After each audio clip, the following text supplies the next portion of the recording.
Assalamualaikum warahmatullahi wabarakatuh. Perkenalkan nama saya Sata Mardutila. Saya dari program studi Ilmu Pemerintahan Fakultas Hukum Universitas Jambi dengan NIM B1B1210034. Lalu di sini saya akan menjelaskan tentang pajak provinsi sebagai tujuannya untuk memenuhi nilai ujian tengah semester mata kuliah sistem perpajakan yang diampu oleh Pak Alfa. Baiklah, tanpa berlama-lama lagi, mari kita mulai. Yang pertama itu kita akan membahas tentang pajak. Nah, apa itu pajak? Pajak itu adalah kewajiban yang harus diberikan oleh negara kepada individu berdasarkan peraturan hukum. Dilakukan tanpa adanya pengembalian secara langsung dan tujuannya mendukung kepentingan negara dalam mewujudkan kemakmuran masyarakat. Ini diatur dalam Undang-Undang Nomor 28 Tahun 2007. Lalu, pajak daerah itu merujuk pada berbagai jenis pajak yang diambil dan dikelola oleh pemerintah daerah, baik di tingkat provinsi maupun kabupaten ataupun kota. Bagi pemerintah daerah, pajak itu berfungsi sebagai sumber utama pendapatan atau budgetary function dan juga sebagai instrumen pengaturan atau regulatory function. Sebagai salah satu sumber pemasukan bagi pemerintah daerah, pajak memiliki peran yang dalam mendanai dan berbagai kegiatan pemerintahan, seperti mendukung administrasi publik, membiayai pembangunan dan perbaikan infrastruktur, menyediakan layanan pendidikan dan kesehatan, dan mendukung anggota kepolisian serta mendanai inisiatif pemerintah daerah dalam memenuhi kebutuhan yang bersifat publik dan tidak dapat ditangani oleh sektor swasta. Lalu pajak daerah itu merujuk pada berbagai jenis pajak yang diambil dan dikelola oleh pemerintah daerah, baik di tingkat provinsi maupun kabupaten. Nah, jadi jenis pajak ini terbagi menjadi dua kategori, yakni pajak provinsi dan pajak ataupun pajak kabupaten ataupun kota. Pajak provinsi itu mencakup pajak terkait kendaraan bermotor dan kendaraan di atas air, bea balik nama untuk kendaraan bermotor dan kendaraan di atas air seperti kapal, dan pajak atas bahan bakar kendaraan bermotor, serta pajak atas pengambilan dan pemanfaatan air bawah tanah dan permukaan. Nah, jadi pemungutan pajak ini harus memenuhi beberapa prinsip umum agar pemungutan dapat dilaksanakan secara efisien dan efektif. Adapun prinsip-prinsip yang dimaksud adalah prinsip keadilan, prinsip kepastian, prinsip kemudahan, dan prinsip efisiensi. Lalu kita masuk ke jenis pajak. Jenis pajak itu sendiri ada 5, yaitu pajak kendaraan bermotor, pajak bea balik nama kendaraan, pajak bahan bakar kendaraan bermotor, dan pajak air permukaan, dan terakhir itu pajak rokok. Nah, jadi kita bahas satu persatu dulu. Dari pajak kendaraan bermotor itu membahas tentang objeknya dan subjeknya. Jadi pajak kendaraan bermotor itu dikenakan kepada seluruh jenis kendaraan beroda yang digunakan di semua jenis jalan darat. Objeknya itu kepemilikan kendaraan bermotor dari luar provinsi yang berada di provinsi lebih dari 40 hari. Subjeknya itu adalah orang pribadi yang menguasai atau memiliki kendaraan bermotor. Lalu itu yang kedua ada pajak bea balik nama kendaraan bermotor atau BBNKB.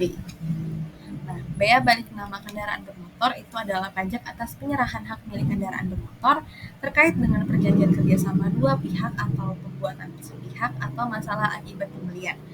Hal pembelian, beli menukar, hibah, warisan, atau masukan ke dalam badan usaha. Nah, objek dari BBKNB ini yang pertama itu adalah kendaraan bermotor serta gandengannya yang dioperasikan di semua jalan darat dan kendaraan bermotor yang dioperasikan di air dengan ukuran isi kotor GT 5 gross tonnage sampai dengan 7 gross tonnage. Yang kedua itu kendaraan motor pribadi, angkutan umum, ambulans, pemadam kebakaran, sosial keagamaan, ke lembaga sosial dan keagamaan, pemerintah, TNI ataupun Polri, pemerintah daerah, dan kendaraan lainnya. Yang ketiga itu kendaraan bermotor luar daerah yang digunakan lebih dari 3 bulan secara terus-menerus. Yang kedua itu ada subjek pajaknya. Subjek pajak dari bea balik nama kendaraan itu adalah orang pribadi, ahli waris, dan badan yang menguasai ataupun memilikinya. Lalu yang ketiga itu, jenis pajaknya yang ketiga ada pajak bahan bakar kendaraan bermotor atau PBBKB. Nah, pajak bahan bakar kendaraan bermotor itu adalah dipungut atas bahan bakar kendaraan yang disediakan atau dianggap berguna untuk kendaraan bermotor, termasuk bahan bakar yang digunakan untuk kendaraan yang beroperasi di atas udara.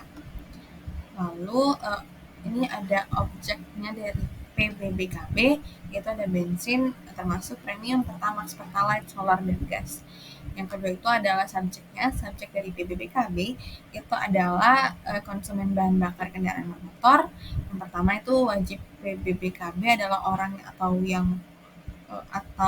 badan yang menggunakan bahan bakar kendaraan bermotor. Yang kedua itu pemungutan PBBKB itu dilakukan oleh penyedia bahan bakar kendaraan bermotor. Yang ketiga itu penyedia bahan bakar kendaraan bermotor adalah produsen atau importir dari bahan bakar kendaraan bermotor, baik dijual maupun untuk digunakan sendiri. Yang keempat itu penyedia bahan bakar kendaraan bermotor diwajibkan melaporkan harga jual setiap saat bila terjadi perubahan harga. Lalu yang keempat itu pajak air permukaan atau PAP. Pajak air permukaan itu sendiri adalah pajak pengambilan dan atau pemanfaatan air permukaan. Yang dimaksud dengan air permukaan itu adalah air yang terdapat pada permukaan tanah, tidak termasuk air laut, baik yang berada di laut maupun di darat. Lalu ada objek dari PAP itu adalah pajak pengambilan atau pemanfaatan air permukaan, dikecualikan pengambilan atau pemanfaatan air permukaan untuk keperluan dasar rumah tangga, pengairan pertanian dan perikanan rakyat, dan pengambilan atau pemanfaatan air permukaan untuk keperluan perkebunan rakyat dan kehutanan rakyat dengan tetap memperhatikan kelestarian lingkungannya. Lalu yang kedua itu ada subjek pajak. Jadi subjek pajak pengambilan air permukaan itu adalah orang atau pribadi atau badan yang melakukan pengambilan atau pemanfaatan air permukaan. Lalu yang kelima itu ada jenis pajak. Nah, jenis pajak ini ada jenis pajak rokok, maksudnya ya, pajak rokok yang kelima. Nah, pajak rokok itu sendiri adalah jenis pajak yang dikenakan oleh pemerintah provinsi terhadap produksi, penjualan ataupun distribusi rokok di wilayah provinsi tersebut. Pajak ini merupakan salah satu sumber pendapatan bagi pemerintah provinsi untuk membiayai berbagai program dan proyek pembangunan serta layanan publik di wilayah tersebut. Lalu pajak rokok ini objeknya itu produk rokok, subjeknya itu pihak yang terlibat dalam aktivitas transaksi rokok, produsen, konsumen, dan distributor. Lalu yang materi selanjutnya itu adalah mekanisme pemungutan pajak daerah provinsi Jambi. Jadi mekanisme dari pemungutan pajak daerah provinsi itu yang pertama ada penetapan pajak, yaitu pemerintah daerah provinsi mengeluarkan peraturan atau perda yang mengatur tentang jenis-jenis pajak yang akan dikenakan serta tarif pembayarannya. Yang kedua itu ada registrasi wajib pajak, yaitu wajib pajak atau orang atau instansi yang terkena kewajiban membayar pajak harus mendaftarkan diri kepada otoritas atau otoritas perpajakan setempat sebagai wajib pajak dan mendapatkan nomor objek pajak. Lalu yang ketiga itu adalah pelaporan dan pembayaran. Nah, wajib pajak itu wajib melaporkan pendapatan atau transaksi yang relevan dengan jenis pajak provinsi tersebut kepada otoritas perpajakan setempat sesuai dengan ketentuan dan waktu dan format pelaporan yang ditetapkan. Setelah itu, pembayaran pajak dapat dilakukan baik secara tunai maupun non-tunai, tergantung syarat dan ketentuan dari tergantung apa yang ada di wilayah tersebut. Yang keempat itu pengawasan dan penegakan hukum. Nah, otoritas perpajakan di daerah Provinsi Jambi itu bertugas memantau kepatuhan wajib pajak dalam membayar dan melapor tentang penghasilannya serta melakukan tindakan penegakan hukum terhadap pelanggaran perpajakan. Jadi itu saja materi yang dapat saya sampaikan tentang pajak provinsi. Mohon maaf jika ada kesalahan ataupun kelalaian yang saya perbuat. Saya akhiri dengan wabillahi taufiq wal hidayah. Wassalamualaikum warahmatullahi wabarakatuh.